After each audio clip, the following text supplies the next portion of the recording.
तो आज की क्लास में हम लोग भारतीय साक्ष्य अधिनियम 2023 पढ़ेंगे, ठीक है। Today we are going to discuss Bharatiya Sakshya अधिनियम 2023।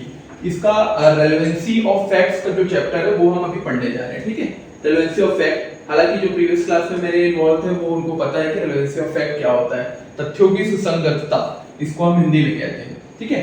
तो एक बेसिक पहले इंट्रोडक्शन हम ले लेते हैं कि भारतीय साक्ष्य अधिनियम है क्या, and after that we will start with the relevancy of fact, तथ्यों की सुसंगतता से उसके बाद हम डील करेंगे। देखिए, भारतीय साक्ष्य अधिनियम अभी फिलहाल जो हमारे पास जो पहले लॉ था that was Indian evidence act 1872, ठीक है, यही था इंडियन एविडेंस एक्ट 1872, जिसको बदल करके अब जो है 2023 में भारतीय साक्ष्य अधिनियम 2023 कर दिया गया, ठीक है। लेकिन इसमें जो मेजर चेंजेस थे वो बहुत ज्यादा मेजर चेंजेस नहीं लाए गए, बट कुछ ऐसी चीजें हैं जो उसमें आवश्यक थी उसको डाली गई, और कुछ ऐसी चीजें थी जो इररिलेवेंट थी, यानी जो आज के समय में रेलेवेंट नहीं थी, उसको हटाया गया है। सिर्फ इतनी सी चीज हुई। और रही बात एक अलग टाइप के एविडेंस को डालने की, क्योंकि ये एविडेंस एक्ट है, तो मैं आपको ये बता दूं कि एविडेंस, एक नया एविडेंस डाला गया जो डिजिटल एविडेंस के बारे में, इसमें जो है एक प्रोविजन ऐड किया गया, ठीक है। ये सारी चीजें जो है ऐड की गई, बहुत सारी ऐसी चीजें थी जिनको हटाने की आवश्यकता थी, वो हटाई भी गई। अब देखते हैं, हम आगे डील करते हैं। एक कोर्स मैप क्या है आपका, मतलब आज हम जो चीजें कवर करने वाले हैं वो हम इतने देर में जो है उन चीजों को कवर करेंगे। पूरी चीजें यहाँ पर कवर नहीं करेंगे हम। फर्स्ट वन इज हम इंट्रोडक्शन पार्ट देखेंगे, देन उसके बाद हम इसका की कॉन्सेप्ट देख लेंगे कि किस कॉन्सेप्ट के आधार पे यानी फैक्ट्स, एविडेंस, रेलेवेंसी, इसका मतलब क्या होता है, सारी चीजें। फिर सेक्शन 1 से लेकर के सेक्शन 8 तक आज हम कवर करेंगे जो रेलेवेंसी का पार्ट है, ठीक है। तो आते हैं अब हम इंट्रोडक्शन पार्ट में। तो एविडेंस होता क्या है, व्हाट इज एविडेंस? साक्ष्य क्या होता है, किसी को पता है? किसी चीज को प्रूव करने वाली, एग्जैक्टली, किसी चीज को कोर्ट में प्रूव करने के लिए जो चीज दी जाती है that is evidence, and it can either be oral और डॉक्यूमेंट्री। वो ओरल भी हो सकता है, मौखिक भी हो सकता है, डॉक्यूमेंट्री यानी कि दस्तावेज तरीके का भी हो सकता है, ठीक है। तो यहाँ पर लिखा ही हुआ है कि वह कानून जो न्यायालय को बताता है कि कौन से तथ्य साक्ष्य हैं, कैसे सिद्ध होंगे और किस पर विश्वास किया जाए। मतलब ये ऐसा एक्ट है जो ये बता रहा है आपको कि कौन से फैक्ट्स एविडेंस होंगे और कैसे उन पर्टिकुलर एविडेंस के आधार पर आप किसी चीज को प्रूव कर सकते हैं। अब यहाँ पर बात आती है दो कॉन्सेप्ट की, एक रेलेवेंसी और एक एडमिसिबिलिटी, ठीक है। प्रीवियस क्लास में भी मैंने इसका जिक्र किया हुआ है, बट रेलेवेंसी और एडमिसिबिलिटी क्या है, सुसंगतता और ग्राह्यता में अंतर क्या है? एविडेंस में आप दो कॉन्सेप्ट बड़े इंपॉर्टेंट माने जाते हैं, एक होता है रेलेवेंसी और एक होती है एडमिसिबिलिटी, ठीक है। इन दो चीजों को आपको बहुत ही इंपॉर्टेंट तरीके से और बहुत ही केयरफुली समझने की आवश्यकता है। रेलेवेंट, एक हो गया आपका रेलेवेंसी एंड दूसरा हो गया एडमिसिबिलिटी, ठीक है।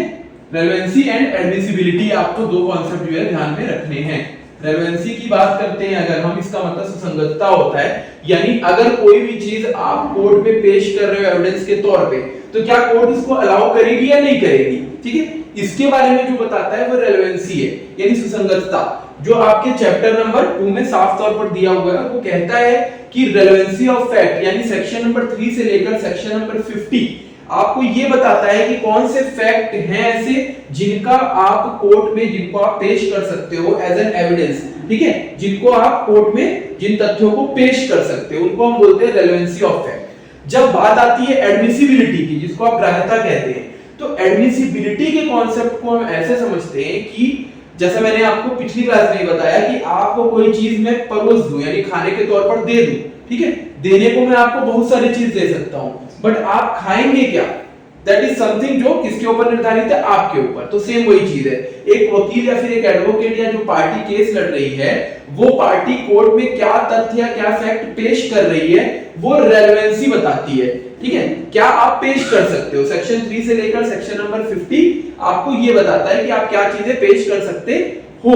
लेकिन अब किन चीजों को कोर्ट एक्सेप्ट करेगा, जिसको बोलते हैं एडमिट करना, ठीक है, ग्रहण करना, तो वो कोर्ट के ऊपर है। तो एडमिसिबिलिटी एक ऐसी चीज है जो पूरी तरीके से कोर्ट के डिस्क्रिप्शन पर डिपेंड करती है, उसके विवेक पर डिपेंड करती है। बट रेलेवेंसी जो है वो कोर्ट के विवेक पर डिपेंड नहीं करती, वो करती है सेक्शन नंबर 3 से लेकर सेक्शन नंबर 55 तक, ठीक है।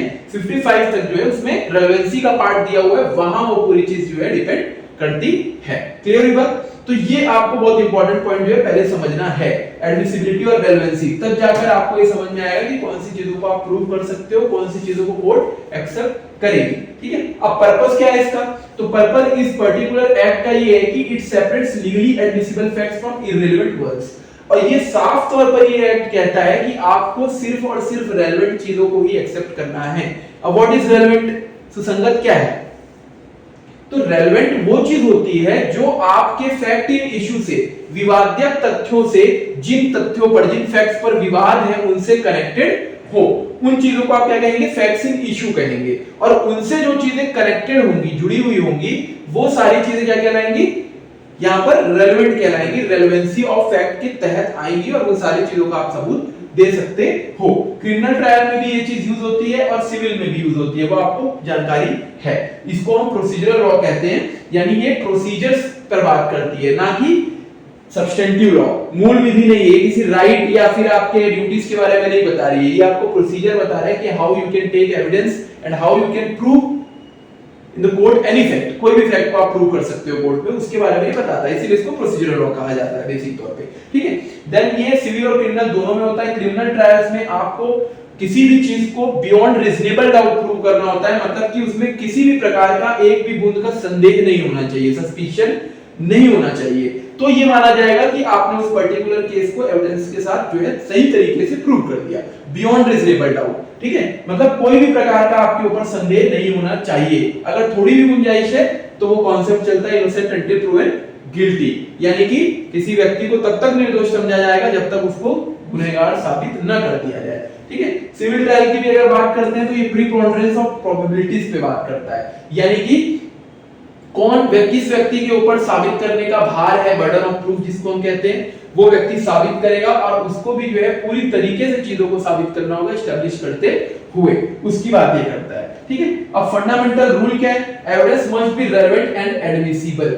अगर आप कोई एविडेंस पेश करते हैं, पहली चीज तो वो रेलेवेंट होना चाहिए, सुसंगत होना चाहिए। मतलब आप जब कोर्ट में कोई चीज पेश करेंगे तो कोर्ट आपसे सबसे पहले पूछेगा कि how is it connected with the fact in issue, यानी ये विवादित तथ्यों से या फैक्ट इन इशू से किस तरीके से कनेक्टेड है, पहले आप ये बताइए। जब आप ये बता देंगे तब कोर्ट उस एविडेंस को एक्सेप्ट कर लेगा, लेकिन उसके बावजूद भी क्या वो एविडेंस इस तरह का है कि वो उसको एडमिसिबल भी कर ले, मतलब उसके केस में वो काम भी आए। देने को तो आप बहुत सारी चीजें दे सकते हो, बट काम कौन सी आ रही है, कौन से पर्टिकुलर एविडेंस से आपके केस पर जो है असर पड़ेगा या फिर आपके केस के फैसले पर उसका असर पड़ने वाला है, उसको हम बोलते हैं एडमिसिबिलिटी। क्लियर? वो कोर्ट अगर उसको एडमिसिबल कर लेता है तो वो माना जाएगा कि वो केस के लिए वेट रखता है, मतलब उसका वजन उस पर केस पर पड़ेगा और वो ज्यादा महत्वपूर्ण होगा। ठीक है, तो ये चीज हमने अभी देखी, जनरल एक पर्पस और साथ में आपका फंडामेंटल रूल क्या है। ठीक है, अब कुछ बातें जो मैं आपको बार बार बता रहा हूं कि ये वर्ड्स जो हम बार बार यूज कर रहे हैं, जैसे फैक्ट क्या होता है, ठीक है, साथ में हम फैक्ट्स इन इशू और साथ में रेलेवेंट फैक्ट, ये तीन वर्ड्स हम बार बार यूज कर रहे हैं। ठीक है, तो ये तीनों वर्ड का एक बार मतलब हम समझ लेते हैं कि फैक्ट क्या होता है, तथ्य क्या होगा, फैक्ट किसको बोलोगे आप। ठीक है, जब भी आप किसी कोर्ट में केस वगैरह आप बनाएंगे, जैसे आप एडीपीओ बन भी गए, तो आपको फैक्ट्स, रेलेवेंट फैक्ट्स और फैक्ट इन इशू पर ही पूरी बात करनी होगी, यानी कि तथ्य, विवादित तथ्य और सुसंगत तथ्यों पर ही पूरी बात आपकी होगी। ठीक है, तो अब हम देखते हैं यहाँ पर फैक्ट होता क्या है। तो फैक्ट का मतलब होता है कि कोई भी चीज, ठीक है, कोई भी चीज या फिर कोई भी स्थिति जो आप अपने सेंस ऑर्गन्स के द्वारा, ठीक है, इंद्रियों के द्वारा, सेंस ऑर्गन जिसको आप कहते हैं, सेंस ऑर्गन क्या है? आंख, कान, मुंह, ठीक है, जुबान मतलब जीभ जो होती है, और आपकी स्किन हो गई। ठीक है, इस तरीके की जो चीजें हैं वो आपकी सेंस ऑर्गन में आती हैं। तो कोई भी चीज जो आप सेंस ऑर्गन के जरिए महसूस कर सकते हैं, या तो आपने देखी हो कोई चीज, या तो आपने टेस्ट की हो, है ना, स्वाद लिया हो उसका, या आपने सुनी हो, या आपने अपनी स्किन में टच हुआ हो, या दर्द या किस तरीके की चीजों को महसूस किया हो, तो ये सारी चीजें जो आप सेंस ऑर्गन से महसूस करते हैं वो फैक्ट के दायरे में आती है। इसमें दो कैटेगरी है, पहला तो सेंस ऑर्गन के द्वारा महसूस करना, और दूसरा जो है वो है मेंटल कंडीशन, यानी मानसिक तौर पे भी अगर आप कोई चीज सोचते हैं या कोई चीज आप महसूस करते हैं तो वो चीज भी आपकी फैक्ट की कैटेगरी में आएगी। एग्जांपल के तौर पे मैंने सूर्या को एक मतलब मान लो डंडे से मारा, ठीक है, तो डंडे से मारने पर उसे जो दर्द महसूस हुआ वो उस दर्द के बारे में बताता है, तो वो भी क्या है? फैक्ट है। ठीक है, और उसको अगर चोट लगती है मान लो उसके स्किन में मैंने मारा और उसके स्किन में रेड मार्क बन गया या फिर चोट लग गई, हड्डी में किसी तरीके की चोट लग गई, तो that is also a fact. ठीक है, ये भी एक फैक्ट है। और मानसिक रूप से उसको दर्द हुआ या फिर उसको जो है स्ट्रेस महसूस हुआ, है ना, या फिर उसको डिप्रेशन हो गया आपके कहने से किसी बात का, ये सारी मेंटल कंडीशंस भी जो हैं वो क्या होती है, फैक्ट की कैटेगरी में आती हैं। क्योंकि आपको पता है ना, जब आप डिफेमेशन की बात करते हैं, मानहानि की बात, तो मानहानि किसका किसका होता है, फिजिकल, मेंटल और वेल्थ, रेपुटेशन और बॉडी, माइंड, प्रॉपर्टी, वेल्थ और रेपुटेशन। इंजरी की बात करते हैं, चलो पहले इंजरी की बात करते हैं। 4 प्रकार की इंजरी है, कौन कौन सी इंजरी हुई?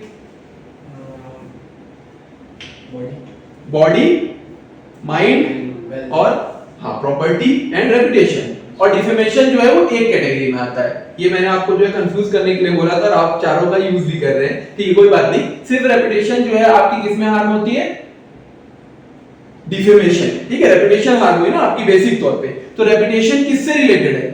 जनरली देखा जाए तो माइंड या मेंटल लेवल से ही रिलेटेड है ना, मेंटली आप उस चीज को ले रहे हैं, है ना, आपकी उससे फिर आपके बिजनेस वगैरह अफेक्ट होंगे, that is a different thing, वो अलग चीज होती है। बट मेंटल कंडीशन, आपको एगोनी होगी, किसी प्रकार की पीड़ा होगी, दर्द होगी, वो सब भी फैक्ट की कैटेगरी में आ जाएगा। कल को आप बताएंगे कि भाई इसने मेरे बारे में जो है सोशल मीडिया पे बहुत गलत गलत कमेंट्स कर दिए, जिसके चलते मुझे मानसिक रूप से प्रताड़ना हुई है, तो वो भी क्या हो जाएगी, मेंटल कंडीशन हुई, वो एक फैक्ट बन गया। ठीक है, तो ये फैक्ट की डेफिनेशन हुई। जैसे एग्जांपल यहां पर हमने लिखा है, राम चाकू लिए था या राम का इरादा, मतलब यहां बोल रहा है राम के पास एक चाकू है या नाइफ है, ये भी एक फैक्ट है। और साथ में अगर हम ये बताएं कि राम का इंटेंशन था कि वो चाकू जो है एक्स नाम के व्यक्ति को मार दे, तो यहां पर फिजिकली उसके पास क्या था, नाइफ था, ये एक फैक्ट हो गया। मेंटली उसका इंटेंशन था, आशय था कि वो किसी को मारने के लिए रखा हुआ था, ये दोनों चीजें भी फैक्ट कहलाएंगी, तथ्य कहलाएंगी। ठीक है, तो कभी भी इसमें कंफ्यूज नहीं होंगे। ठीक है, इसकी डेफिनेशन एग्जैक्टली सेक्शन 2 में ही दी हुई है, 2 में डेफिनेशन क्लॉज है, वहीं पर सारी चीजें आपको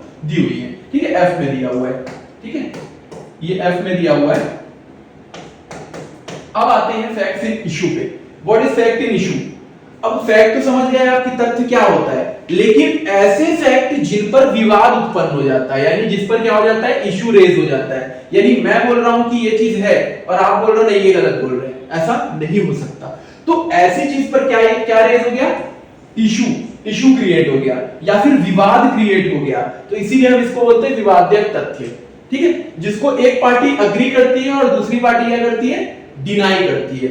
one party admits and second one is denying this fact. मतलब मैं बोलूं कि मैं तुम चाकू रखे थे, ठीक, और तुमने बोला नहीं मैं तो रखा ही नहीं था चाकू, तो ये क्या हो गया, विवादित वाली बात हो गई। एक आदमी हाँ बोल रहा है, एक आदमी ना बोल रहा है, सीधी सी बात है, यहाँ पर विवाद उत्पन्न हो गया और इसका केस चलना है, वो चीज चलेगी। ठीक है, किसी ने बोला कि आपने मर्डर किया है, आपने बोला मैंने नहीं मर्डर किया है, तो वो विवाद हो गया। सेम वही, did Ram commit the murder, यहाँ पर बोला गया कि राम ने क्या मर्डर किया है, अब इस पर विवाद है, राम बोल रहा है मैं नहीं किया हूं, सामने वाला बोल रहा है नहीं उसने किया, तो ये विवाद वाली बात हो गई। तो ये डिस्प्यूटेड फैक्ट हो गया, इसी को बोलते हैं फैक्ट इन इशू। क्लियर है, ये हो गया फैक्ट इन इशू। तो ये एक जो दूसरा पॉइंट था हमारा, वो हमने देखा। ठीक है, हाँ बताइए यमनी आप क्या बोल रहे हैं, एक मिनट, हाँ बोलिए बोलिए यमनी।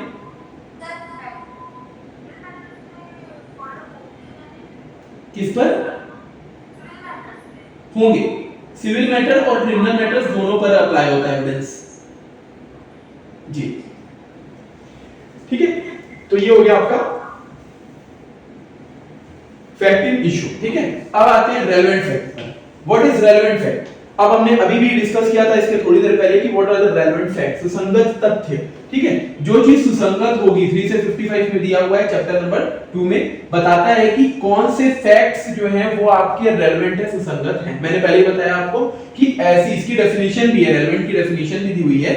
वो डेफिनेशन ये कहती है कि anything which is connected to the fact in issue, कोई भी चीज जो फैक्ट इन इशू से कनेक्टेड है। यानी यहां पर अगर हमने ये कह दिया कि राम ने मर्डर किया है, तो इससे कनेक्टेड कोई भी बात होगी वो रेलेवेंट होगी। जैसे एग्जांपल, राम ने मर्डर किया तो राम ने उसकी तैयारी की होगी, चाकू खरीद कर लाया होगा, राम ने आशय यानी इंटेंशन क्रिएट किया होगा, उसका कोई मोटिव रहा होगा, है ना, कि वो मारना क्यों चाह रहा है। ठीक है, या फिर उसने किसी प्रकार का मौका देकर सामने वाले व्यक्ति को मारा होगा, तो ये सारी ही चीजें उससे कनेक्टेड हुई ना, तो उसका फैक्ट आप दे सकते हो कि नहीं दे सकते? दे सकते हो। तो एग्जैक्टली रेलेवेंट में आपको कहीं ना कहीं वो सेक्शन में, उस चैप्टर में वो सारी बातें मिल जाएंगी, क्योंकि वो इससे कनेक्टेड है, इससे कनेक्टेड सारी बातें आपको मिल जाएंगी। जैसे एग्जांपल के तौर पर राम ने जिस चाकू से मारा, क्या उस पर ये प्रश्न उठा कि यही चाकू से मारा गया है कि नहीं मारा गया है? तो इस पर किसकी ओपिनियन लगेगी? एक्सपर्ट की ओपिनियन लगेगी। फॉरेंसिक एक्सपर्ट बताएगा ना कि भाई इतना बड़ा घाव है, इस चाकू से इतना बड़ा घाव हो सकता है, तो एक्सपर्ट ओपिनियन किससे कनेक्टेड है? तो वो रेलेवेंट होगा, डेफिनेटली होगा, वो आपको देखने को मिलेगा आगे के सेक्शन में। जब आप ऐसे रिलेट करके पढ़ोगे तो आपको अपने आप समझ में आ जाएगा कि आगे के सेक्शंस में क्या दिया है और क्या नहीं दिया हुआ है, ठीक है। इसमें देखो रेलेवेंट फैक्ट में एक एग्जांपल है, Ram and victim had a quarrel the previous day, ठीक। राम और जिस व्यक्ति को मतलब चाकू लगी है, चोट लगी है, वो विक्टिम कहला रहा है, पीड़ित, इन दोनों के बीच में पिछले दिन लड़ाई हुई थी, ठीक है। ये बात हमने एस्टैब्लिश कर दी, क्योंकि यहाँ पर मर्डर हुआ है ना राम का, सॉरी राम ने मर्डर किया है ना उसका, किसी व्यक्ति का, तो इन दोनों के बीच में लड़ाई हुई थी। इस बात को अगर आप प्रूव कर दोगे तो ऑटोमेटिक एक एस्टैब्लिश हो जाएगी एक चीज कि भाई इसकी लड़ाई हुई थी इसलिए इसने मारा होगा, तो ये रेलेवेंट हो गया, कनेक्टेड है तो क्योंकि, ठीक है। तो ये इस तरीके से रेलेवेंट की डेफिनेशन आप देखते हैं, ठीक है। देन इसके बाद हम आ जाते हैं नेक्स्ट। अब इसके सेक्शंस तो मैंने बता ही दिए, सेक्शन नंबर 2 में डेफिनेशन क्लॉज में दिया। आज हम सेक्शंस पर ज्यादा फोकस अभी फिलहाल नहीं करेंगे, क्योंकि ये सिर्फ एक जनरल इंट्रोडक्शन क्लास है। आफ्टर दैट हम सेक्शंस के ऊपर सब बात करेंगे, ठीक है। रेलेवेंसी और एडमिसिबिलिटी, जिसके बारे में आपको पहले ही मैंने हिंट अभी दिया था कि what is relevant and what is admissible, क्या चीज सुसंगत है और क्या ग्रहण करने योग्य है, ग्राह्यता किसकी है, तो ये चीज देखते हैं। तो अगर आप बेसिक तौर पर इसका डिफरेंस देखें तो आपको ये समझ में आएगा कि रेलेवेंसी जो है वो सेक्शन नंबर 3 से लेकर 55 का मैटर है, और ये पूरी तरीके से जो है आपके चैप्टर नंबर 2 से गवर्न होती है। यानी सेक्शन नंबर 3 से लेकर 55 में, यहाँ 5 लिखा हुआ है, 3 है, ठीक है, 3 से लेकर 55 में अगर कोई बात लिखी है, ये सही है, ठीक है। सेक्शन नंबर 3 से लेकर 55 में अगर कोई बात लिखी हुई है तो वो रेलेवेंट होगी। अगर उन सेक्शंस में वो बात नहीं लिखी है तो कोर्ट सीधे सीधे आपको मना कर देगा कि इसका एविडेंस आप कोर्ट में पेश नहीं कर सकते, क्योंकि ये connected to the fact in issue नहीं है, ये विवादित तथ्यों से कनेक्टेड नहीं है, ठीक है। ये चीजें साफ तौर पर कहेंगे। साफ और उसके बाद क्या है, लॉजिकल कॉन्सेप्ट है, ये तो खैर हमको पता ही है कि लॉजिकल क्यों है, क्योंकि लॉजिक आपको यूज करना है कि वो कनेक्टेड है कि नहीं है, that is why it is a logical concept. उसके बाद क्या बोल रहा है, लेजिस्लेचर ने डिटरमाइन किया है, वो तो आपको पता ही है कि कानून बनाया गया है लेजिस्लेचर के द्वारा, यानी विधायिका के द्वारा जिसने कानून बनाया इसलिए उनके द्वारा डिटरमाइंड है, ठीक है।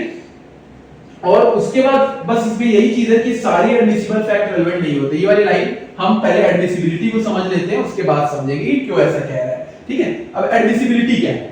एडमिसिबिलिटी जो है वो प्रोसीजरल लॉ से जो है गवर्न होती है, प्रोसीजरल रूल से, प्रक्रियाओं से गवर्न होती है, और पूरी तरीके से इस पर जो अधिकार है वो किसका होता है, कोर्ट का होता है, ठीक। आप सारी चीजें पेश कर दो, किसको एडमिट करना है, किसको ग्रहण करना है, वो कोर्ट डिसाइड करेगा। मतलब वही बात हो गई कि खाना में आपको कितना भी रख दूं आपके सामने, आपको क्या खाना है वो डिसाइड केवल आप करोगे। तो रेलेवेंसी और एडमिसिबिलिटी में यही अंतर है। ये हो गया रेलेवेंसी, मतलब खाना आप कितना भी रख दो, ठीक है, 3 से लेके 55 तक जितना खाना लिखा है आप सब रख दो, लेकिन कोर्ट एडमिसिबल वही करेगा जो उसको खाने का मन है, या फिर जो उसको लेने का मन है, या फिर उसको लगता है कि केस के लिए सबसे महत्वपूर्ण यही चीज है, ठीक है। तो वो चीज की बात कर रहा है, ठीक। पूरी तरीके से कोर्ट के ऊपर डिपेंड करता है कि उसको लेना है या नहीं, उसको यूज करना है कि नहीं करना है, एडमिसिबल करना है कि नहीं, ठीक है। और अब देखो ये लाइन अब आपको समझ में आएगी कि हर एडमिसिबल चीज, ठीक है, सारी रेलेवेंट चीजें एडमिसिबल होंगी क्या? नहीं होंगी, सीधी सी बात है। सारे खाने अगर मैं आपके सामने रख दूं तो आप सब खाओगे क्या? नहीं खाओगे। तो सारी रेलेवेंट चीजें एडमिसिबल होंगी क्या? नहीं होंगी, ठीक है। लेकिन सारी एडमिसिबल चीजें रेलेवेंट होंगी क्या? होंगी। यानी सारी चीजें रखा हूं मैं, जो चीज मैं खाऊंगा वो चीज आप वहीं से चुनोगे ना जहां पे रेलेवेंट चीजें रखी हुई है, वो चीज, और उसके अलावा तो चुन नहीं सकते हो क्योंकि है ही नहीं आपके पास, ठीक है।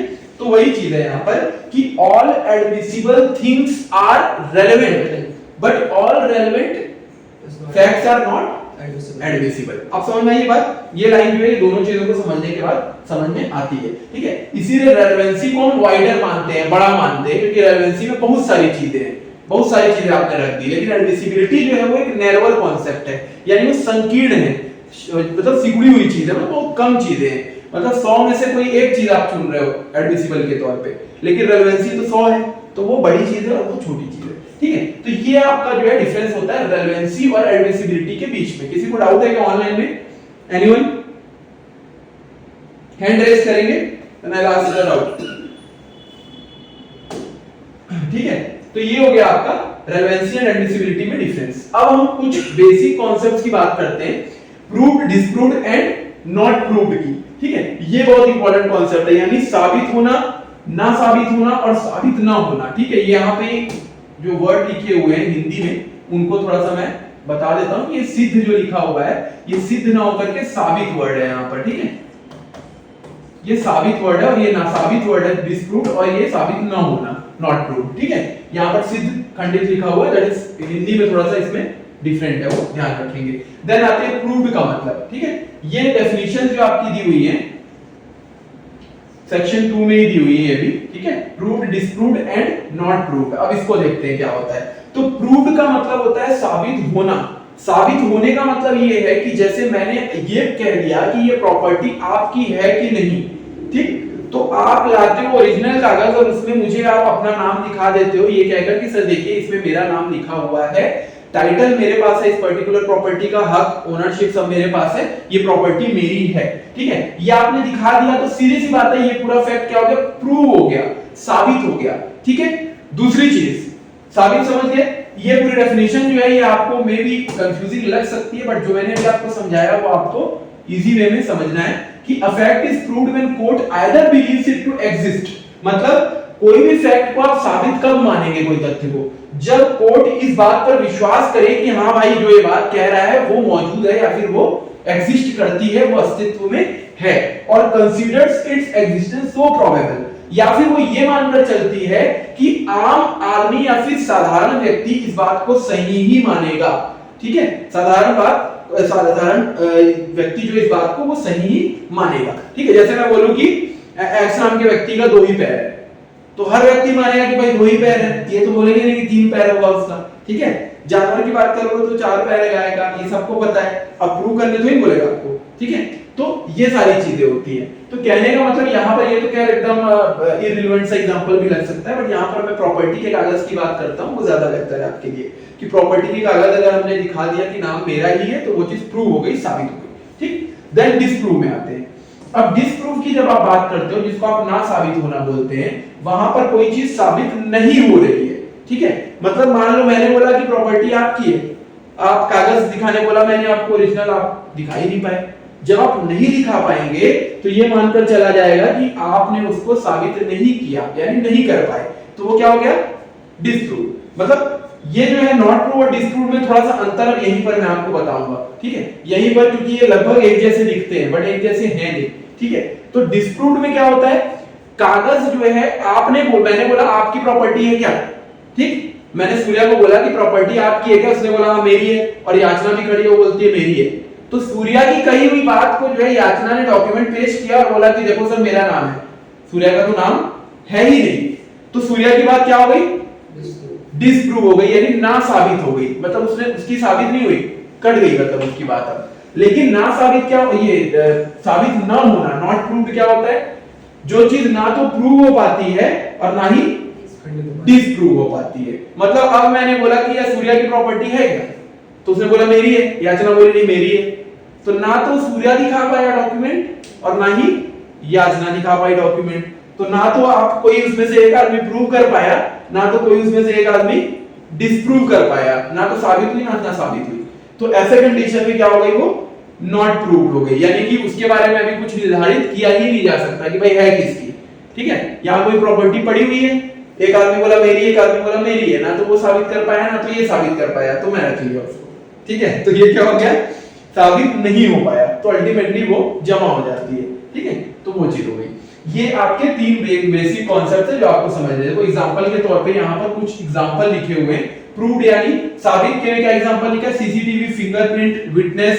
अगर कोई व्यक्ति कोई चीज बोलता है और उस पर आप उसकी सीसीटीवी फुटेज दिखा देते हो, मान लो बोला गया है कि राम ने श्याम का मर्डर किया है, अब वो मान ही नहीं रहा है, कोई समझ ही नहीं रहा, आपने सीसीटीवी फुटेज दिखा दिया मर्डर करता हुआ, तो ये क्या हो गया? प्रूव हो गया। फिंगरप्रिंट दिखा दिए चाकू में या हथियार में, वेपन में, प्रूव हो गया। विटनेस खड़े थे, आई विटनेस, उन्होंने देखा था कि हाँ मार रहा था भाई, हम तो देखे।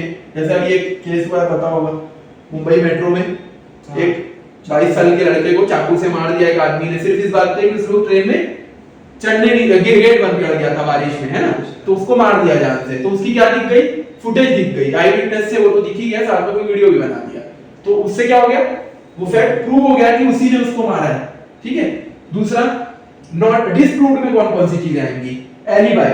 एलिबाई का मतलब होता है कि कोई व्यक्ति जो है अपराध करने वाले एरिया में प्रेजेंट ही नहीं था, ठीक है, elsewhere, he was elsewhere, somewhere else, कहीं और था, ठीक है। तो वैसी कंडीशन की बात करते हैं। तो अगर कोई व्यक्ति के ऊपर इल्जाम लग गया कि भाई तुमने ही मर्डर किया है, जैसे एक केस मैंने बताया था रेप वाला, कठुआ रेप केस था ये, सो कठुआ रेप केस में क्या हुआ था कि कुछ अपराधी थे, 4-5 लोग, माइनर गर्ल के ऊपर जो है रेप का आरोप लगा हुआ था। उसमें से एक ऐसा पर्सन भी था जिसने नहीं किया था, उसके ऊपर बार-बार बोला जा रहा था, वो बोल रहा था मैं नहीं किया हूं, नहीं किया हूं, लेकिन अंत में ये साबित हो गया कि उसके गांव, उसके शहर में, वो जहां रहता था, उसके शहर में एटीएम पर उसकी पैसे विड्रॉ करने वाली उसी दिन की फुटेज जो है वो दिख गई, मिल गई। तो उससे ये साबित हो गया कि he was not there at the time of the commission of crime, वो उस वक्त वहां मौजूद नहीं था जहां अपराध हो रहा था। तो एलिबाई हो गया, मतलब कि वो कहीं और था, ठीक है, अपराध के एरिया से कहीं और था। तो उस कंडीशन में क्या हो गया, ये उसने डिस्प्रूव कर दिया, ना साबित कर दिया इस बात को कि उसका रेप बच्ची का उस व्यक्ति ने किया है, ठीक है। तो इस तरीके से ये होता है। होटल रिकॉर्ड हो गया, जैसे एटीएम रिकॉर्ड मिला वैसे होटल रिकॉर्ड भी हो सकता है, होटल में चेकिंग किया है, जैसे दृश्यम मूवी में बोला गया कि मेरे बच्चे को तुमने ही तो मार के दफनाया है, तो उसने क्या बोला, हम तो बाबा का सत्संग सुनने गए थे, बोला। तो वो क्या एलिबाई का प्ली होती है ना, वो सेक्शन नंबर 7 में आएगी, तो दिखाऊंगा मैं भी कहां, तो वो एलिबाई की प्ली होती है, ठीक। देन थर्ड आता है नॉट प्रूव्ड। यहां क्या है, ओनली वन अनरिलायबल विटनेस, सिर्फ एक ही आदमी मिला।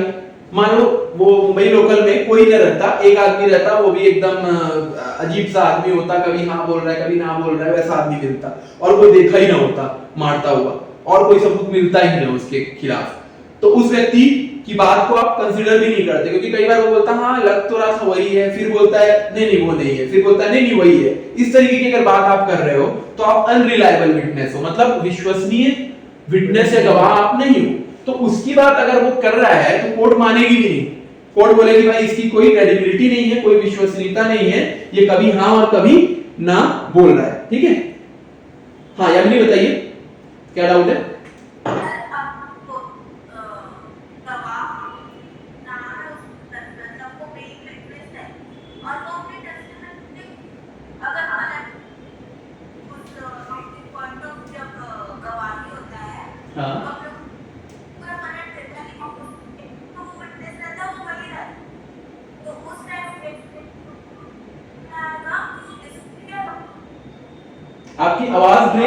आपकी आवाज ब्रेक हो रही है, बट आपका डाउट मैं समझ गया, मैं एक बार बता देता हूँ, ठीक है। अगर कोई और डाउट होगा तो आप पूछ लीजिएगा। देखिए इसमें होता क्या है, अगर कोई पर्सन जो मेन विटनेस है, बट एट दैट मोमेंट उसी ने देखा हुआ है वो चीज होते हुए, और उसके बाद भी वो अगर पलट जाता है, ठीक है, उस बात से, तो कायदे से वो व्यक्ति होस्टाइल विटनेस होता है, ठीक है, पक्षद्रोही साक्षी हिंदी में आप कहते हो उसे, वो होस्टाइल विटनेस होता है। लेकिन ये बात भी कही गई है साफ तौर पर कि होस्टाइल विटनेस के होने के बावजूद भी उसकी पिछली गवाहियां जो उसने दी हैं उस पर कोई भी असर नहीं पड़ेगा। अगर उसने पिछले बार में कोई गवाही दी थी जिसको कोर्ट ने एक्सेप्ट कर लिया था, तो उन गवाहियों को बिल्कुल उसी तरीके से चलाया जाएगा। पर अगर वो अपनी बात से आगे मुकरता है वो व्यक्ति, तो वो होस्टाइल विटनेस कहलाता है। फिर उसकी क्रेडिबिलिटी पर, विश्वसनीयता पर जो है वो शक होने लगता है और उसको विश्वसनीय नहीं माना जाता है, ठीक है। यामिनी क्लियर है।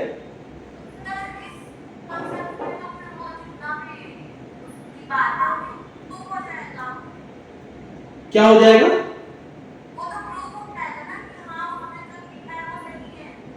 नहीं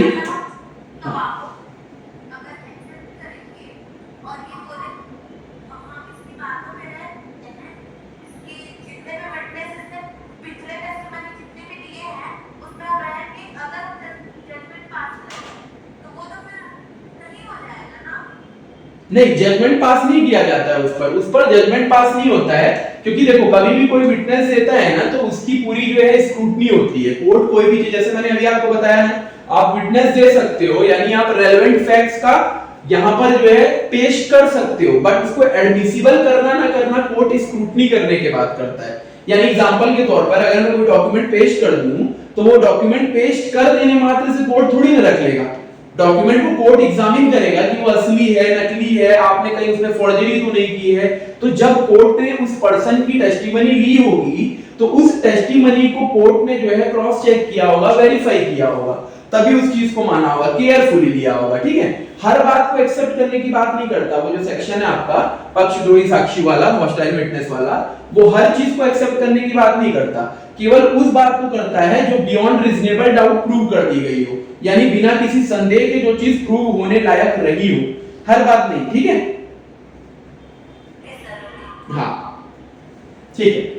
तो अब यहां पे आते हैं हम नॉट प्रूव्ड पे। ठीक है, नॉट प्रूव्ड जो आपका है वहां पे मैंने अभी आपको बताई कि रिलायबल विटनेस नहीं मिला, कोई कॉर्पोरेशन नहीं मिला, यानी उसका कोई भी उस पर सपोर्टिंग एविडेंस नहीं मिले, सिर्फ एक आदमी जो है ऐसे ही कुछ भी बोलकर चला जा रहा है। तो दैट इज समथिंग जो कि ना तो प्रूव कर पाए आप, ना तो आप उसको डिस्प्रूव कर पाए।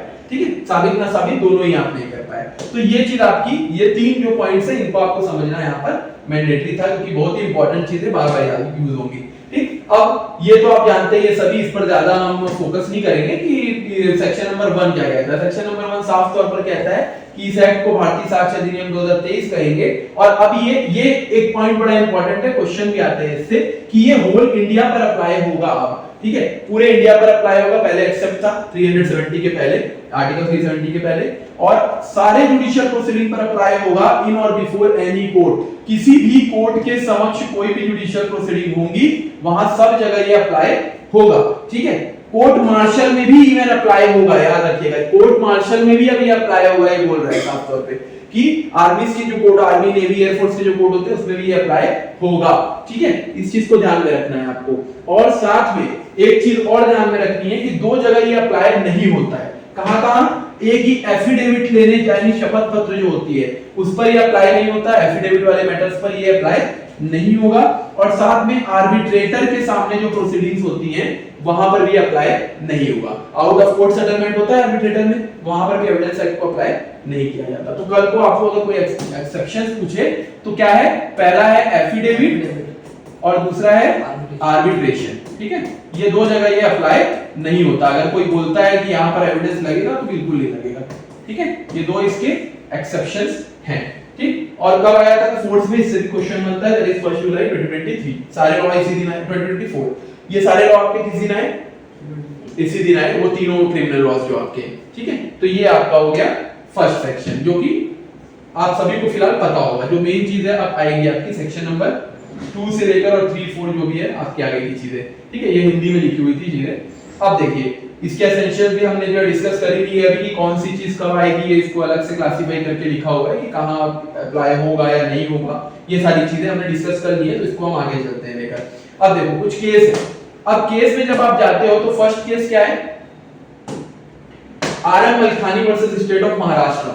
ठीक है, ये केस जो है इसमें ये कह रहा था कि क्या एविडेंस एक्ट, उस समय तो एविडेंस एक्ट ही था उसका नाम। ठीक है, 1973 का केस है। ये बोल रहा था कि क्या evidence act tape recorded evidence पे भी अप्लाई होगा। टेप रिकॉर्डर भी होते थे पहले के जमाने में, आजकल तो टेप रिकॉर्डर को यूज भी नहीं करता, अब तो मोबाइल रिकॉर्ड करते हैं लोग। ठीक है, तो टेप रिकॉर्डर क्या जो हैं उनको भी आप एविडेंस के तौर पर बोल रहा है does evidence act apply to tape recorded evidence, यानी क्या एविडेंस के तौर पे टेप रिकॉर्डर का भी एविडेंस आप ले सकते हो, उसमें रिकॉर्डेड वॉइस का, उसके बारे में क्वेश्चन उठा। ठीक है, तो यहां पर सुप्रीम कोर्ट ने साफ तौर पर कहा कि टेप रिकॉर्डेड कन्वर्सेशंस भी एडमिसिबल है डॉक्यूमेंट्री एविडेंस की तरह। ठीक है, उस समय हालांकि आईटी एक्ट नहीं आया हुआ था, इंफॉर्मेशन टेक्नोलॉजी एक्ट 2000 का है ना, उस समय नहीं आया था। तो यहां पर कोर्ट ने उसी समय कह दिया था कि ये डॉक्यूमेंट्री एविडेंस की तरह इसको एडमिट किया जाएगा। क्यों किया जाएगा? क्योंकि ये भी एक प्रकार का डॉक्यूमेंट ही है, उस वक्त उन्होंने बोल दिया था, हालांकि आईटी एक्ट नहीं आया हुआ था। ठीक है, तो ये उन्होंने कह दिया था। ठीक है, और उनका ये कहना था कि सारे जुडिशियल प्रोसीडिंग पर ही ये अप्लाई होता है। कोर्ट के पास इनहेरेंट पावर है कि वो एविडेंस ले सकती है उन हर चीजों का जिसके बारे में एविडेंस एक्ट मना ना करता हो। अगर वो साफ तौर पर मना करता है कि इस तरीके का एविडेंस नहीं लेना है तो नहीं लोगे, लेकिन अगर वो कहीं मना नहीं किया है तो वहां पर कोर्ट के पास ये ऑप्शन आ जाता है कि वो चाहे तो ले ले या ना चाहे तो मत भी ले। तो यहां पर कोर्ट ने यही बोला कि कोर्ट के पास ये इनहेरेंट पावर है, अंतर्निहित शक्ति है कि वो कोई भी एविडेंस ले सकता है जिसके बारे में एविडेंस एक्ट साफ तौर पर मना ना कर दे कि इसको नहीं लेना है। ठीक है, तो उसकी बात ये कर रहा है। ठीक, ये हो गया आपका RM Malkani versus state of Maharashtra का केस, ये एविडेंस से रिलेटेड केस है, डॉक्यूमेंट्री एविडेंस का केस हो गया है अल्टीमेटली। ठीक, इसके बाद हम आते हैं state of UP versus Rajnarayan का केस। ठीक, इस केस में बोला था कि क्या एफिडेविट जो है वो एविडेंस है एविडेंस एक्ट के अंदर में, यहाँ पर डीएसए लिखा है, उस वक्त एविडेंस एक्ट था तो एविडेंस एक्ट का ही नाम रखते हैं। ठीक है, तो उसने बोला कि क्या एफिडेविट भी एविडेंस है भारतीय साक्ष्य अधिनियम या इंडियन एविडेंस एक्ट के अंदर में। ठीक है, तो सुप्रीम कोर्ट ने क्या बोला, एफिडेविट एविडेंस नहीं है। क्यों नहीं है, बताओ क्यों नहीं है? ये प्रूफ नहीं करता किसी चीज को। एविडेंस एक्ट अप्लाई होता है एफिडेविट पे, बताओ? क्योंकि प्रूफ नहीं करता किसी साक्ष्य को। ठीक, एग्जैक्टली। एफिडेविट आप क्यों देते हो? Why do you give affidavit? अपने ज्ञान के अनुसार, आपको जो ज्ञान है उसके अनुसार आपके द्वारा कही गई बातें जो है पूर्ण रूप से सत्य हैं। आप अपने होशो हवास में कर रहे हो कि आपको जितनी जानकारी है उतनी बात हम बता रहे हैं भाई, हमको जो नहीं जानकारी है उसकी बात अलग है। ठीक है, तो वो चीज आप उसको एक्सेप्ट, तो यहाँ पर साफ तौर पर सेक्शन कह रहा था कि वहां पे एफिडेविट आपके अप्लाई नहीं होगा, सेक्शन 1 कह रहा है, तो सीधी सी बात है, उसको उन्होंने बोल दिया कि एक्सक्लूड करते हैं, नहीं है एविडेंस। ठीक है, ये आपका हो गया। अब इसके बाद जो आपका नेक्स्ट पॉइंट हम देखते हैं वो है सेक्शन 2 में आपका जो क्लॉजेस दिए हुए हैं, सब क्लॉजेस, जो जितने भी क्लॉजेस या सब क्लॉजेस दिए हैं जो आपके डेफिनेशन क्लॉज को बताते हैं। डेफिनेशन क्लॉज में क्या बताता है वो देखते हैं। सबसे पहला फैक्ट की डेफिनेशन है जो हमने पहले ही डील कर ली, इसको हम दोबारा नहीं पढ़ेंगे। फैक्ट की डेफिनेशन मैंने आपको बता दी, 2F में दी हुई है। देन फैक्ट इशू भी हमने डील कर लिया कि फैक्ट इशू क्या होता है, विवादित तथ्य। रेलेवेंट क्या होता है मैंने बता दिया था कि एक चीज कनेक्टेड है किसी भी तरीके से रेलेवेंसी ऑफ फैक्ट से, यानी अगर कोई भी चीज आपके फैक्ट से कनेक्टेड है, तथ्यों से कनेक्टेड है, विवादित तथ्यों से कनेक्टेड है, तो वो रेलेवेंट होगी, उसको आप सुसंगत कहेंगे। डॉक्यूमेंट पे आ जाते हैं अब डॉक्यूमेंट जो बोल रहा है, व्हाट इज डॉक्यूमेंट? डॉक्यूमेंट क्या है, दस्तावेज क्या है? तो इनका कहना है कि एनी मैटर एक्सप्रेस्ड और described upon any substance by means of letters, figures और मार्क्स। लेटर का मतलब हो गया अक्षर, फिगर का मतलब हो गया अंक, मार्क का मतलब हो गया चिन्ह। ठीक है, ये तीन चीज लिखी हुई है, यानी अगर कोई भी अक्षर कहीं पर लिखा हुआ है या फिर किसी प्रकार का कोई भी मार्क लगा हुआ है, कहीं चिन्ह लगा हुआ है, जैसे आप एस्टेरिस्क बोलते हो ना, ये कभी टर्म्स एंड कंडीशन है तो उसके ऊपर ऐसे एक स्टार बना होता है ना, बना होता है, तो ये मार्क है। ये मार्क का मतलब क्या होता है, टर्म्स एंड कंडीशंस अप्लाई। ठीक है, तो ये मार्क भी अगर बना हुआ है तो ये भी अपने आप में एक डॉक्यूमेंट है, ये भी एक दस्तावेज है। कहीं पर भी कोई मार्क बना है, दैट इज आल्सो अ दस्तावेज। हाथ में मेहंदी लगी, जैसे मैंने एग्जांपल दिया था, वो भी एक दस्तावेज है।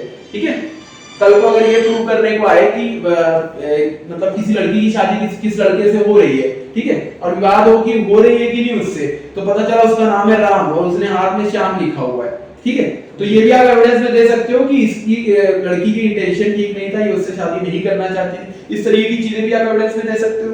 ठीक है, क्लियरली दे सकते हो। ठीक है, तो वो भी एक क्या हो गया, एविडेंस हो गया। साथ में अगर आप कहीं दीवारों पर उकेरे हुए चित्र हो, लिथोग्राफी वगैरह हो, ठीक है, या फिर तांबे के पत्र में, ताम्र पत्र में पहले लिखते थे, वो सारी चीजें किसी भी जगह पर अगर आप कोई लेटर, फिगर या मार्क लगाते हो तो वो चीज क्या कहलाएगी, डॉक्यूमेंट कहलाएगी। वो कहीं पर भी हो, दीवार में हो, जमीन में हो, छत पर हो, कहीं गुफाओं में हो, कहीं पर भी हो, दैट इज अ डॉक्यूमेंट। ठीक है, वो इसके बारे में बताता है। देन आते हैं एविडेंस। ये बड़ा इंपॉर्टेंट डेफिनेशन है एविडेंस, 2E में याद करने का तरीका भी यही है, एविडेंस E से होता है तो दैट इज 2E। 2E में एविडेंस दिया है और ये साफ तौर पर कहता है कि एविडेंस दो प्रकार, ये दो प्रकार के एविडेंस की बात करता है। हालांकि एविडेंस बहुत सारे प्रकार के होते हैं, बट सेक्शन 2E जो है वो आपको दो प्रकार के एविडेंस बताता है। एक बताता है मौखिक एविडेंस यानी ओरल एविडेंस, एक बताता है डॉक्यूमेंट्री एविडेंस यानी कि दस्तावेजी साक्ष्य। ठीक है, तो बोल रहा है जो भी चीज कोर्ट विटनेसेस को कहने के लिए बोलती है कोर्ट में, यानी जो गवाह होते हैं, विटनेस होते हैं, साक्षी जिसको आप कहते हो, वो आकर कोर्ट में अगर किसी प्रकार की गवाही देते हैं, बात करते हैं, तो दैट इज ओरल एविडेंस, वो ओरल एविडेंस में आएगी। ठीक है, अब दूसरा डॉक्यूमेंट्री एविडेंस क्या होता है? डॉक्यूमेंट्री एविडेंस का मतलब किसी भी प्रकार के कोई भी डॉक्यूमेंट में आप कोई चीज लाकर पेश कर देते हो कोर्ट के सामने कि आप इसको इंस्पेक्ट कर लो, निरीक्षण कर लो इसका, तो वो डॉक्यूमेंट्री एविडेंस है। और साफ तौर पर कह रहा है कि इलेक्ट्रॉनिक रिकॉर्ड यानी इलेक्ट्रॉनिक अभिलेख भी जो है वो भी डॉक्यूमेंट्री एविडेंस का ही भाग होंगे। क्लियर है, इलेक्ट्रॉनिक एविडेंस भी क्या होंगे, डॉक्यूमेंट्री एविडेंस का ही डॉक्यूमेंट का ही पार्ट होंगे। आईटी एक्ट के बाद उसको ऐड कर दिया गया। ठीक है, क्योंकि कई बार क्या होता है, हाथ से आप सिर्फ कागज पे लिख करके ही आपको डॉक्यूमेंट नहीं बनाते, आजकल आप कंप्यूटर पे भी डॉक्यूमेंट बनाते हैं, है ना, पीडीएफ बना करके यूज कर रहे हैं। ये जैसे ये है, ये क्या है जो आप इससे पढ़ रहे हो, ये पीपीटी है या फिर पीडीएफ है उससे आप पढ़ रहे हो, दैट इज आल्सो डॉक्यूमेंट, ठीक है। अब ये जरूरी नहीं है कि मैं इसको कागज में लिख के लाऊंगा तो ही आप इसको डॉक्यूमेंट मानोगे, ठीक है। तो ये हो गया प्रूव डिस्प्रूव भी हमने पढ़ लिया है, तो इसको भी हम दोबारा डील नहीं कर रहे हैं। तो ये हो गया आपका डेफिनेशन क्लॉज, ठीक है। अब हम आते हैं नेक्स्ट सेक्शन पे अपने, ये चीजें हमने कवर कर ली है ऑलरेडी, ठीक है। ये केस भी इसके बाद पढ़ेंगे। हाँ, मे presume, shell presume and conclusive proof, ये भी बहुत इंपॉर्टेंट पॉइंट है, इसको भी समझना आवश्यक है क्योंकि इसके ऊपर ही करीबन जो है 30 से 40 सेक्शंस बेस्ड है, ठीक है। आगे के जितने भी आप सेक्शन पढ़ोगे आगे 60-70 के बाद वो 30-40 सेक्शंस में इसके ऊपर ही बेस्ड है केवल, और ये बहुत इंपॉर्टेंट कॉन्सेप्ट माना जाता है एविडेंस एक्ट में, ठीक। अब देखते हैं एविडेंस एक्ट में मे presume, shell presume and conclusive proof, ये जो 3 पॉइंट्स हैं ये क्या है और इसके बारे में अब हम देखेंगे। तो मे प्रिज्यूम जब आप बात करते हैं, मे का मतलब ये होता है हो सकता है, ठीक है। मे का मतलब ये होता है हो सकता है, ठीक है। और शैल का मतलब क्या होता है, मैंडेटरी हो जाती है कोई चीज आपके लिए, क्या हो जाती है, मैंडेटरी हो जाती है, मतलब आवश्यक हो जाती है ना। यू शुड डू या फिर यू शैल गो, मतलब शैल का मतलब क्या है, जाना ही है, करना ही है कोई काम, तो शैल। और मे मतलब कर सकते हो, मे और कहने की जैसा है ना, तो मे मतलब कर सकते हो। तो जब आप मे प्रिज्यूम की बात करते हैं तो ये डिस्क्रिशनरी है, मतलब विवेक पर आधारित है, मतलब एविडेंस आप दोगे, मैं लूं चाहे ना लूं मेरे ऊपर है, मैं मान लो चलिए मैं लूं चाहे ना लूं, मुझे अच्छा लगेगा तो लूंगा, नहीं लगेगा तो नहीं लूंगा, ठीक है। तो ये मे प्रिज्यूम कहता है whenever it is provided by this act that the court may presume a fact it may either regard such as proved unless and until it is disproved, या तो वो अगर चाहे तो उसको प्रूव्ड यानी साबित मान ले, और या तो वो बोले कि ठीक है भाई चलो सबूत दो तब देखेंगे, ठीक है।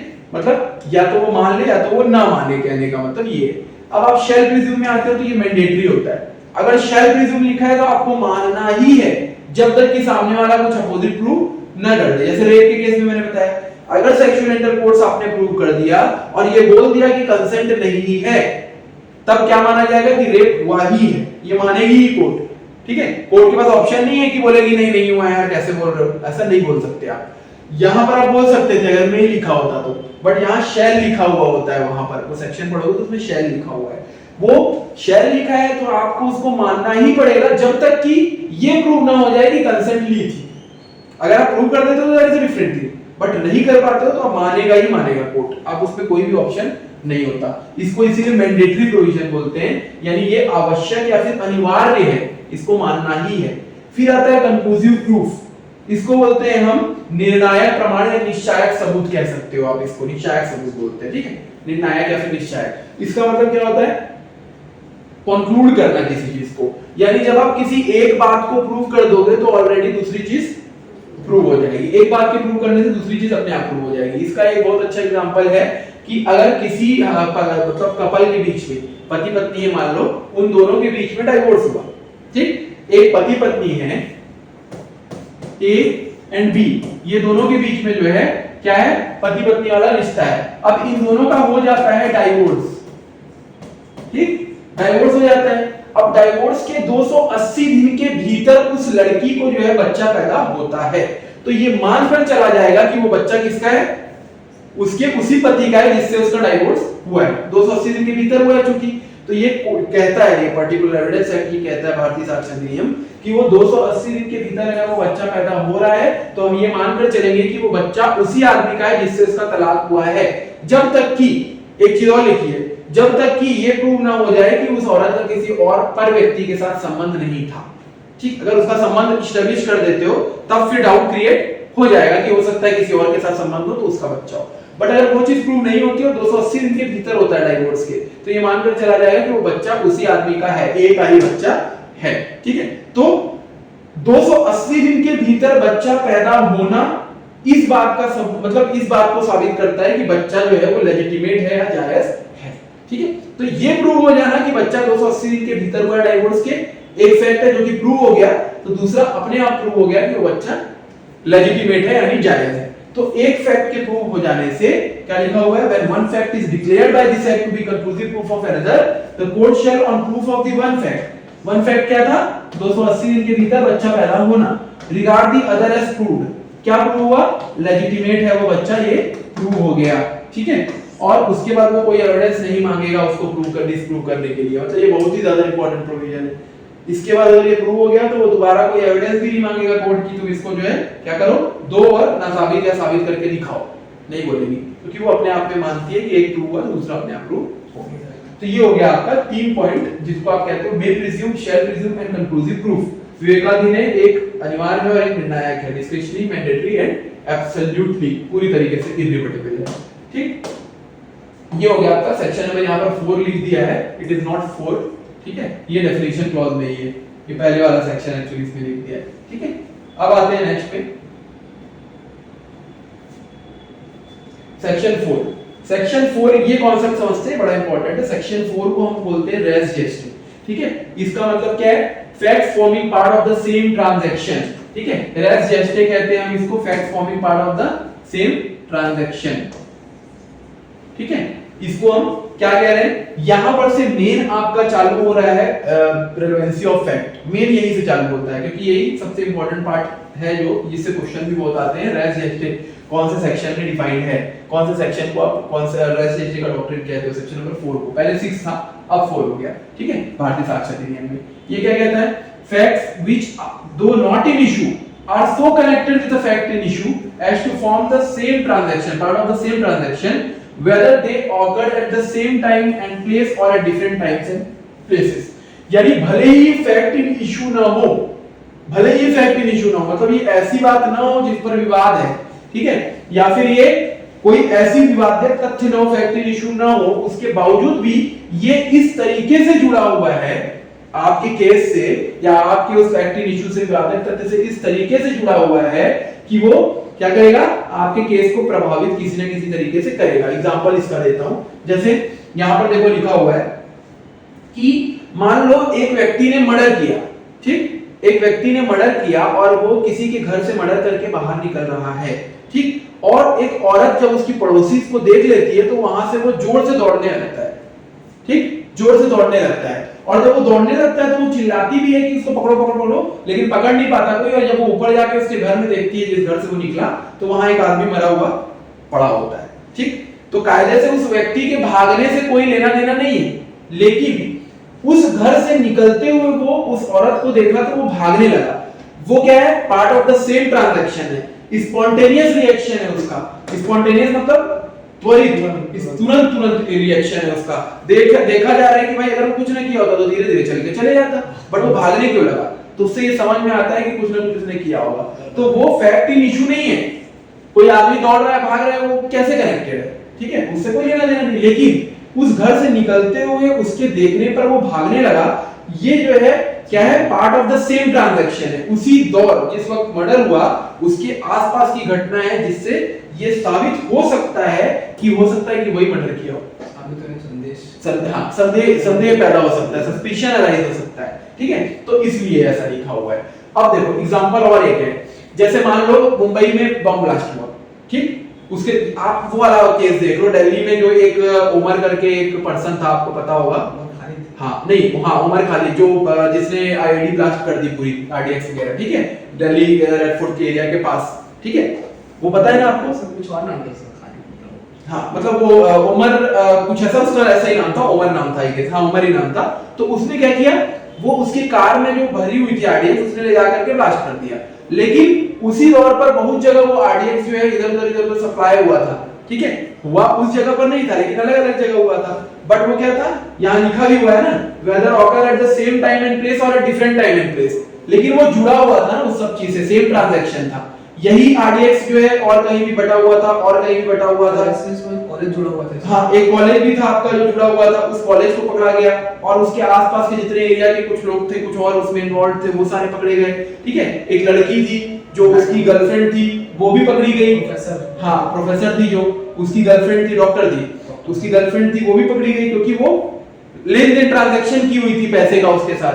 तो ये सारी चीजें क्या है, कायदे से ये जुड़ी हुई सेम ट्रांजैक्शन का पार्ट भी नहीं है, भले उस जगह पर ना हुई हो लेकिन वो हुई है और उससे जुड़ी हुई है। तो ये रेस है, ये बेसिकली जो है कनेक्शन एस्टैब्लिश करता है, ये क्या है, लिंक एस्टैब्लिश करता है, जोड़ता है, तारों को जोड़ता है इधर उधर से। ठीक है, तो ये उसको रेस जेस्टे कहा जाता है। ठीक है, अब इसमें बहुत सारे कंडीशन है, पहले सेम ट्रांजैक्शन में मतलब वही जैसे भागता हुआ जो आदमी है, सेम ट्रांजैक्शन में ही है, भागता हुआ दिख गया, चिल्लाया, भागने लगा, समझ में आया मर्डर। स्पॉन्टेनियस भी उसी में कवर हो गया कि अचानक से उसका जो है, जैसे मान लो मैं गया अपने घर में, मैं घुसा, एक आदमी वहां खड़ा हुआ है, ठीक है, और वो कुछ संदेहास्पद कर रहा होगा, मैं अचानक से पहुंचा देता हूं, चौंक के वो ऐसा खड़ा हो गया, तो मुझे ये समझ में आ गया कि भाई पक्का इसने कुछ ना कुछ गड़बड़ किया, तभी ये मुझे देखकर चौंक गया। तो ये स्पॉन्टेनियस रिएक्शन है, मतलब उसके पास समय भी नहीं था और अचानक से वो एकदम चौंक गया, मतलब वो कुछ चुरा रहा था, कुछ कर रहा था वहां, ठीक है। तो ये क्या होगा, ये भी एक रेस जेस्टे का पार्ट है। जब आप इसमें एविडेंस दोगे कि वो अचानक से जो है मुझे देखकर चौंक के खड़ा हो गया, फिर जब मैं आधे घंटे बाद चेक किया तो मेरे घर से जो है मेरी सोने की घड़ी गायब थी। अब क्या हुआ, आप जब एविडेंस दोगे तो ये सेक्शन नंबर 4 के अंडर में दोगे कि वो मुझे देखकर चौंक गया था, मतलब इसने चुराया होगा। ये एविडेंस का संदेह ऐसे पैदा करोगे ना, तो वो आप सेक्शन नंबर 4 में एविडेंस दोगे। डिफरेंट टाइम एंड प्लेस का एग्जांपल मैंने दे दिया आरडीएक्स वाला आपको, ठीक है। यहां पर है, दूसरी जगह पर भी वही सेम ट्रांजैक्शन में आरडीएक्स पकड़ाया, तो दैट इज समथिंग जैसे मुंबई सीरियल ब्लास्ट हुआ था, यहां हुआ, फिर कहीं और हुआ, फिर कहीं और हुआ, हो तो सब एक ही तरीके से रहा है ना, भले वो जगह जगह अलग हो या टाइम अलग हो या जगह अलग हो।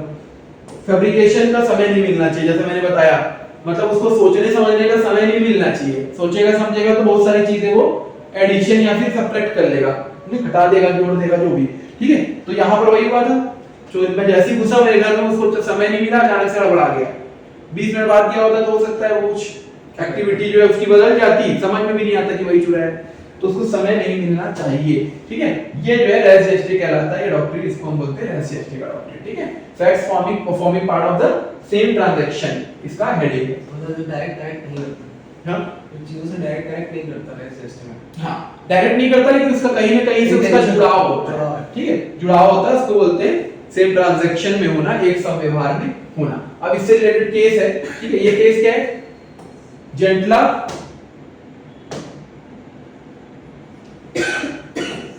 Vijayavardhan Rao versus state of Andhra Pradesh. इस केस में क्या हुआ, सुप्रीम कोर्ट ने बोला विक्टिम्स का immediately after incident identifying accused, जैसा मैंने अभी आपको एग्जांपल दिया था, जो पीड़ित था, ठीक है, घटना होने के तुरंत बाद उसने क्या किया, चिल्लाई वो, ठीक है, जिससे कि एक्यूज्ड यानी जो अभियुक्त था वो उसको पकड़ा जा सका, ठीक है। तो ये क्या हुआ, part of the same transaction, section 4 पे इसको एडमिट किया गया। अभी हमने एग्जांपल से समझ लिया कि सेम फैक्ट था, ठीक है। मतलब सामने किसी व्यक्ति ने, उस वक्त 6 था ना सेक्शन, ये इसीलिए यहाँ पर 6 लिखा है। अब ये सेक्शन नंबर 4 है, ठीक है, एविडेंस एक्ट में 6 था, अब ये सेक्शन नंबर 4 है, क्योंकि पुराना केस है तो वहां पर 6 ही लिखा हुआ है, ठीक है। तो वो तुरंत जो है चीखी, तो उससे पता चला कि रेस जेस्टे का पार्ट हो गया, उसके अंदर में उसको एविडेंस को लिया गया सेक्शन 6 के अंदर में। अब आप सेक्शन 4 में लोगे उसको, ठीक। देन आता है बायस्टैंडर, ये एक है। बायस्टैंडर का क्या मतलब हुआ कि जो व्यक्ति बाजू बाजू में खड़ा था, जैसे मैंने वो नेबर का एग्जांपल दिया, ठीक, वो खड़ी थी वहां पर, तो क्या लिखा है, स्पॉन्टेनियस स्टेटमेंट बाय बायस्टैंडर। स्टैंडर मतलब वही जैसे मेट्रो का कांड मुंबई वाला,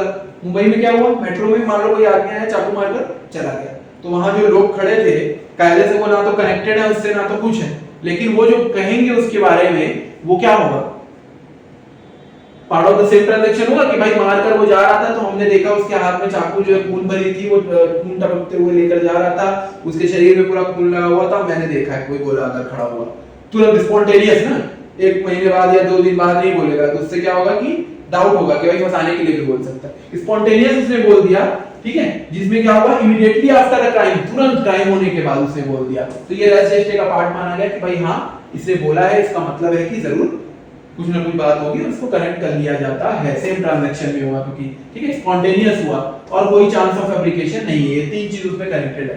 3 पॉइंट्स उसने दिए, क्या बोले, 3 कंडीशन, पहला तो सेम ट्रांजैक्शन में होना चाहिए, ठीक है, वहीं पर जो है हो रहा है अपराध और वहीं से कोई जा रहा है। दूसरा सेम ट्रांजैक्शन मतलब एक ही चीज से संबंधित। दूसरा स्पॉन्टेनियस, तुरंत। तीसरा कोई फैब्रिकेशन का चांस नहीं होना चाहिए, कोई भी जोड़ घटाना उसमें नहीं होना चाहिए, तुरंत बोला जाना चाहिए, ठीक है। तो ये हो गया। फिर एक केस है आर वर्सेस फॉस्टर, ठीक है, ये वाला केस, और एक और है Ramanjit Singh versus state of Punjab, दोनों एक साथ यहाँ पर जो है दिया हुआ है, बट इसमें क्या बोला था, words spoken contemporarily with an act part of the same transaction.